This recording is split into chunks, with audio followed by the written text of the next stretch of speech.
नमस्कार, मैं मनीष स्वागत करता हूं आपको अपने इस यूट्यूब चैनल पे। दोस्तों, हम आज बात करने वाले हैं ऐसे मुद्दे पे।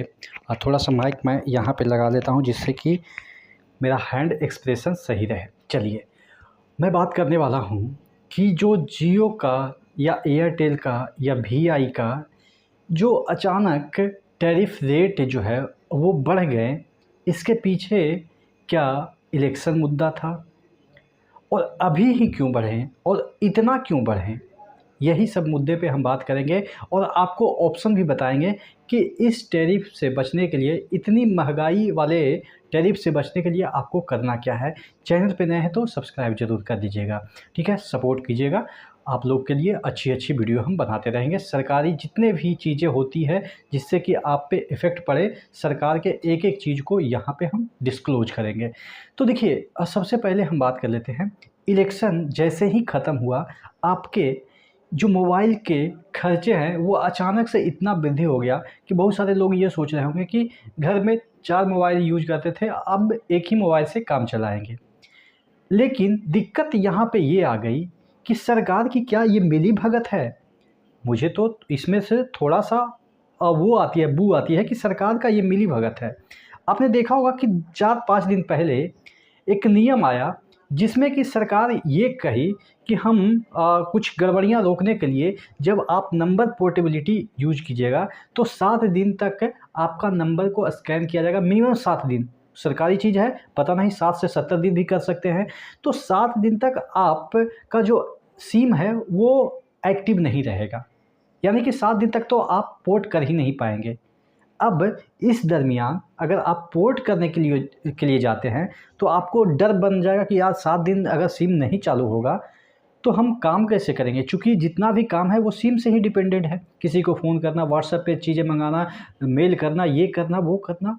मतलब कि आपके मोबाइल पे इतनी रोज़मर्रा की ज़िंदगी निर्भर हो गई है कि आप चाह के भी आप अपना सिम पोर्ट करने के लिए सोच नहीं सकते हैं।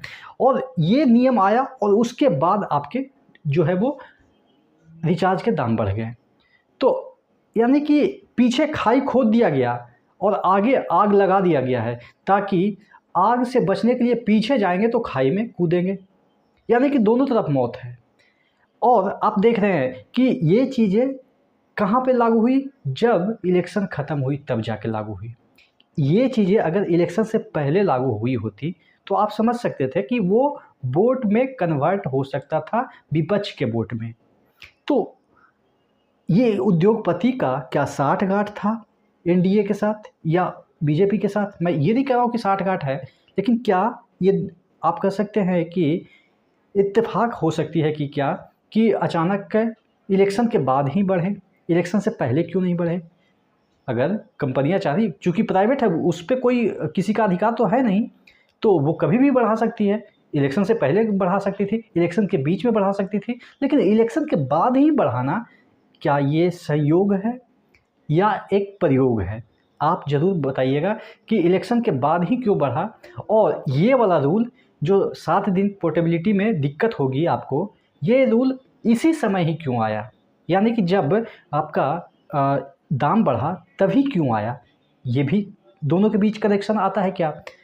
देखिए, जब जियो की बात करें 2016-17 में आई थी, तो उस समय भी क्या ये किसी गवर्नमेंट के द्वारा इसको प्रोत्साहित किया गया? और भी जो कंपनियां हैं उसको हतोत्साहित किया गया। वोडा हो गया, आपके डोकोमो हो गया, पता नहीं वर्जिन है, एयरसेल है, तमाम जितनी भी कंपनियां थी उसको सरकार ने एलिमिनेट कर दिया और एक बंदे को ही फ़ायदा पहुंचाया गया। और वो बंदा ऐसा तबाही मचाने वाला है इन फ्यूचर, आपको नहीं यकीन हो रहा है तो आप बड़े-बड़े जो रिसर्चर हैं उनसे जाके पूछिएगा।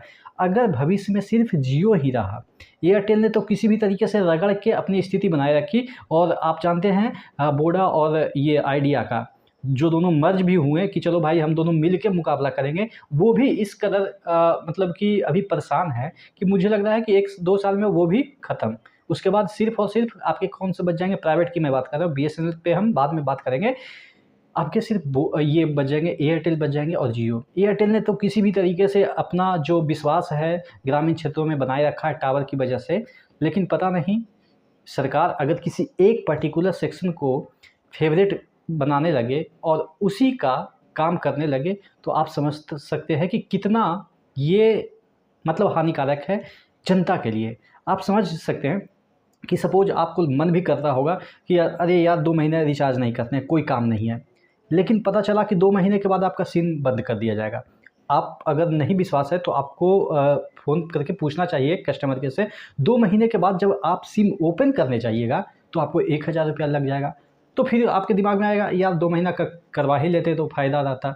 मतलब कि आपकी ऐसी मजबूरी बना देगा कि आप कहीं भी जाइएगा, पहले तो आगे पीछे जाते थे तब खाई और कुआँ मिलता था ना, आप आगे पीछे दाएँ-बाएँ किधर भी जाइएगा कूदिएगा कुएँ में ही।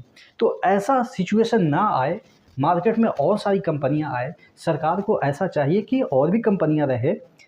ये नहीं कि बस एक ही बंदे को आगे करते गए, पीछे सब उसी पे डिपेंडेंट हो गए और बाद में पता चला कि मजबूरन में 10,000 का भी अगर महीना वो लेना चाहेगा तो आपको देना मजबूरी है, क्योंकि आप इतने डिपेंडेंट हैं। आपके आधार कार्ड लिंक है, आपके जितने भी बैंक के ओटीपी आते हैं, आप कोई भी ट्रांजैक्शन कीजिएगा ओटीपी वहाँ पे मांगेगा।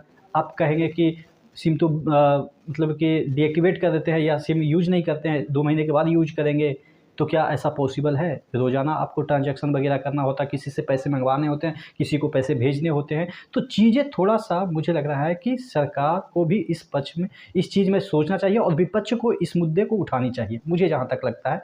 आप क्या सोचते हैं? नीचे कमेंट बॉक्स में कमेंट करके ज़रूर बताइएगा। आशा करता है ये जो वीडियो है वो आपको थोड़ा-सा अच्छा लगा होगा। अच्छा लगा होगा तो शेयर कीजिएगा और थोड़ा-सा मुझे मोटिवेशन के लिए सब्सक्राइब ज़रूर कर दीजिएगा इस चैनल को। नेक्स्ट वीडियो मिलते हैं, तब तक के लिए जय हिंद।